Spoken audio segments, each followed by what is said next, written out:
मैं एक बात आपको अर्ज करना चाहता हूँ, बहस तो बढ़ती रहेगी, ये 2 घंटा भी होगी, 4 घंटा भी खत्म नहीं होगी।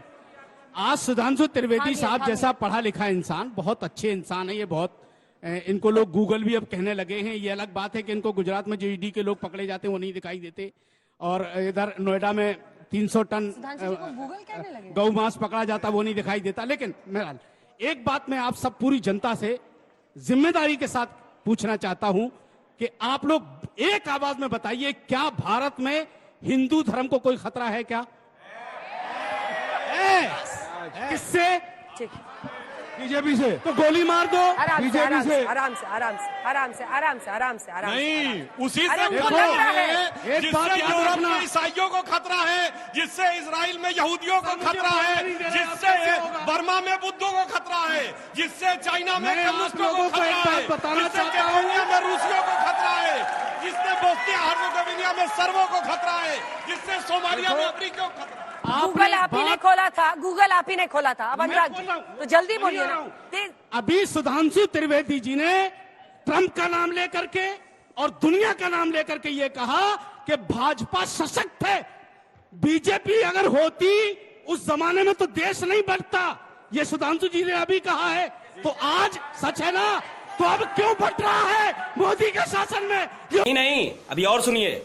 मोदी के शासन में नंबर 1। दूसरी चीज, एक बात आपको बता दूं, जहां का सर्वे करना है आप कीजिए, हम कानून के संविधान के साथ हैं। लेकिन सुधांशु जी अजमेर शरीफ पे हाथ डाल करके भाजपा ने बहुत बड़ी गलती कर दी है। ये फंस गया सीएम। बीजेपी ने डाला है। बिल्कुल, अरे ये तबाही का वक्त है। अब धमकी दे रहे हैं, अजमेर से नहीं टकराना चाहिए था। सुनिए, अजमेर से नहीं टकराना चाहिए था आपको। अजमेर पर सीधा नहीं टकराना चाहिए था। अजमेर सत्ता का दुरुपयोग कर रहे हैं, बोलने नहीं देंगे विपक्ष को। पहली नहीं बात टकराना चाहिए था। गजब बेइज्जती है। हमने ठीक नहीं किया है, कह रहे वो। सुनिए, पहली नहीं बात टकराना चाहिए अच्छा, था। बस। लगातार बोल रहे हैं भाई। पहली बात, उसका भाजपा से कोई लेना देना नहीं है। एक लाइन में बोलो, फिर हमें एक बोलना। लाइन में सुनिए। भाजपा के हो ही नहीं। अरे भाई, आप लोग ही डिस्टर्ब करते, सबको दिख रहा है दंगाई मौलाना में साहब, कौन बहस कर रहा है। मौलाना साहब बस अब सुनिए, अब मैं बताता हूँ। थामिए। ये मैं नहीं कह रहा हूँ, सईद बुखारी की हदीस है जो कहता है कि जो पक्की कब्र है वो कुफ्र है, और इसमें प्रोफेट मोहम्मद साहब को कोट किया गया है कि पक्की कब्र होनी नहीं चाहिए, इसलिए उसको समतल कर देना चाहिए। और इस पे जाकिर नायक का वीडियो भी अवेलेबल है, पूरी बात सुन लीजिए। और इसलिए दरगाहें कुफ्र है, इस पे एक नहीं दर्जनों फतवे हैं। और हिंदुस्तान में बहुत बड़ी हमारा मसला है, वो हम निपट लेंगे। इसलिए वो आपका मसला नहीं है, फतवा क्या है? कहा गया कि वो आपका मसला नहीं है, फतवा क्या है? हमारा हिंदू मुस्लिम का मानना नहीं अरे है। मौलाना अंसार रजा, अजमेर शरीफ में पक्की कब्र नहीं है। सेटल कर लीजिए। सुनिए, क्लियर कर दूं सुनिए, आपको। देवबंदियों के अजमेर फतवे शरीफ हैं, में पूरी बरेलवियों दुनिया के में खिलाफ कि कोई पक्की भाई कब्र साहब नहीं आप है। बोल रहे थे तो वो नहीं चिल्ला रहा था कोई। प्लीज सर, मुझे शो का अंत भी बात नहीं करना होती भाई। आप पहले बताइए कि अगर दरगाहें कुफ्र ऐसे दर्जनों फतवे हैं कि नहीं। जाकिर नायक कहता है कि चादर चढ़ाना हिंदू परंपरा है, फूल चढ़ाना गलत है। पहले आपस में तय कर लो मेरे भाई, फिर हमसे आगे अनुराग जी, अनुराग मामला सेटल करो, फिर हमसे करो। अनुराग जी, अब आप कभी बोलिए। नहीं कह रहे हैं। और मैं एक लाइन में मैं कहूँ, थामिए। अब हमें बात करना। भैया इतना बोल देखिए, और इसीलिए मैं कहना चाहता हूँ, सुनिए, शरारे शरीफ के अरे लिए हो गया भाई, कोई हम नहीं लोग बोल रहे हैं। बोलता, क्योंकि उसे जलाने वाले का नाम था मस्तगुल।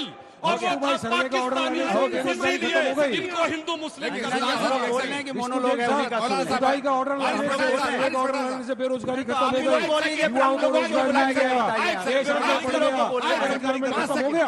अरे कभी उसके बारे में भी सोचो, हम लोग मैं कहना चाहता हूं कि संभल में जो भी ये बलवा हुआ, दंगा हुआ, जिसे जो नाम दो, लेकिन ये हिंदू और मुसलमानों के बीच में नहीं था, मुसलमान भाइयों के और पुलिस प्रशासन के बीच में था।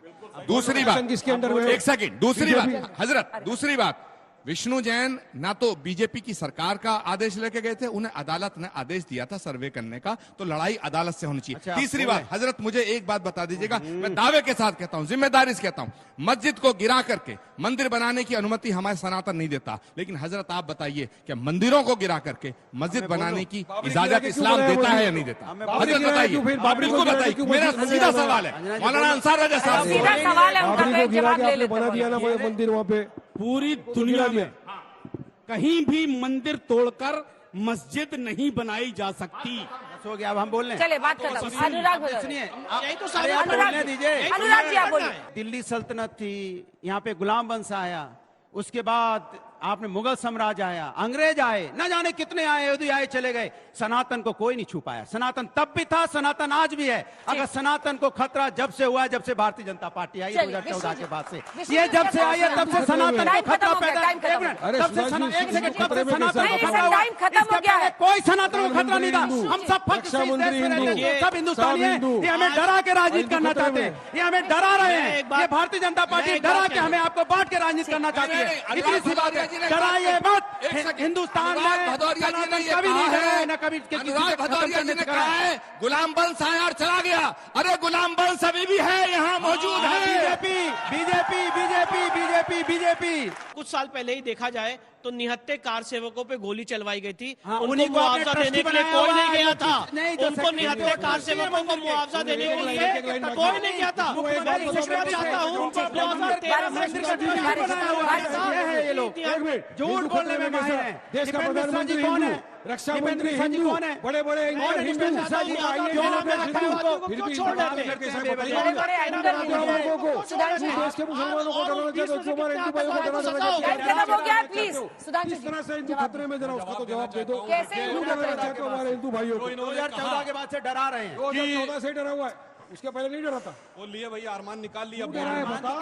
आप अच्छा माइक रख सुनोगे दीजिए। भाई, अब मैं बताना चाहता हूं, इन्होंने कहा कि इतने आक्रमणकारी आए और हिंदू धर्म, सनातन धर्म खत्म नहीं हुआ। आपको पता है जब आक्रमण होने की शुरुआत हुई, सेल्यूकस का पहला अटैक था, तो अफगानिस्तान के काबुल, कंधार, मकरान और हेरात चंद्रगुप्त के प्रोविंसेस थे। हमारा अफगानिस्तान से इंडोनेशिया तक था। आज जाके चेक करिए, इंडोनेशिया का मीनिंग जानते क्या है? निजिया का अर्थ होता है द्वीप, ग्रीक भाषा में इंडो का मतलब भारतीय। वो भारतीय द्वीप था। इंडोनेशिया पे चले गए। दर्शकों से, इनकी बात छोड़िए, करोड़ों दर्शक जाके चेक करिए। दुनिया में जो मैसेकर हुए हैं उस पर एक ऑथेंटिक रिसर्च हुई है जिसका नाम है डीमोसाइट। अच्छा, संभल- RG रमल, प्रोफेसर अरे RG संभल पे कैसे चुप रहो, होगा? बदतमीजी मत करिए। खत्म, bye bye, tata, good bye, गया। बोलिए, कहानी में सुनाइए, संभल को बोलिए, हिम्मत नहीं आपकी संभल को बोलने पे। भागते इधर उधर, बांग्लादेश पे बोलिए, हिंदुओं पे बोलिए, हिम्मत